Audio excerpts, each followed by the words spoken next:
Okay guys, I got a 96 Chevy. It's the work truck 1500 with the 4.3. Basically, it's a big S10. Went to leave for work the other day and the truck would start and die.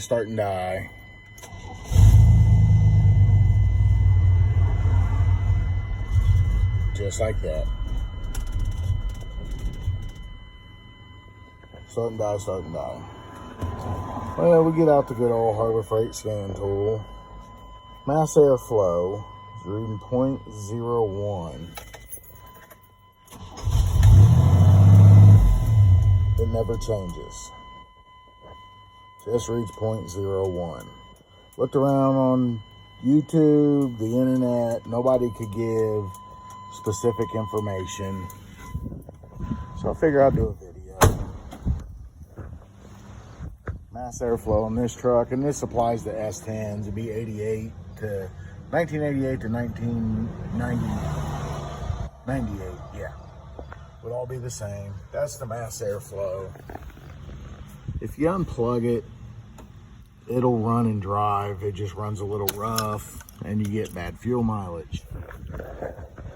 I'm gonna pause the video and we'll continue after I change it. Alright, here's the old one. It's out. The little diodes in there. They just go bad. New one's installed, plugged in. You just loosen them two clamps, pop it out, pop new one in, plug it back in. Now we go back inside the truck.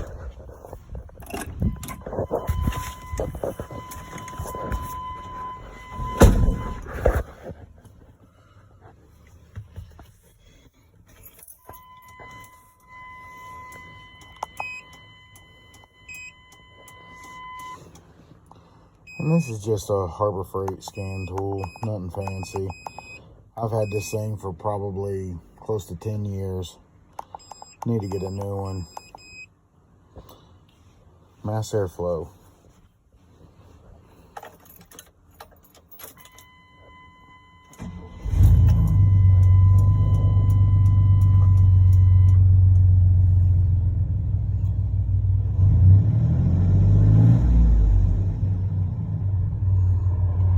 With the other one in, it would just read 0.01 at all times.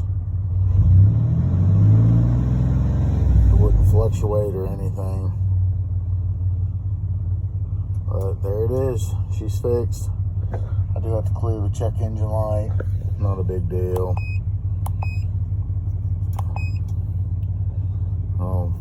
I won't torture you guys too long. Oh, gotta shut the truck off.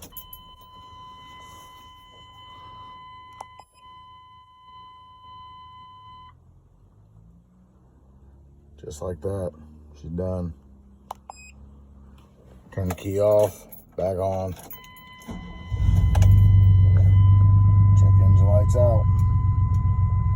Thanks for watching. Just a little bit of information on why the truck won't run with the mass airflow sensor plugged in if it's bad.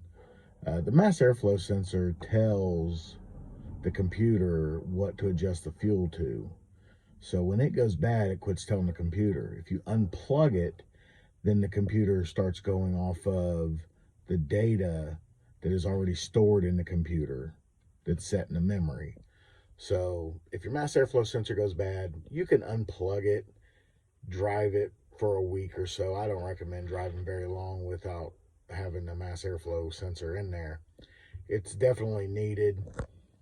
But that there is why it won't run without it. I mean, it won't run without it with it plugged in.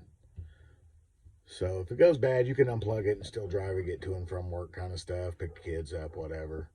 But I thought I'd just throw in a little bit of education on why it shuts the engine down. All right, thanks guys.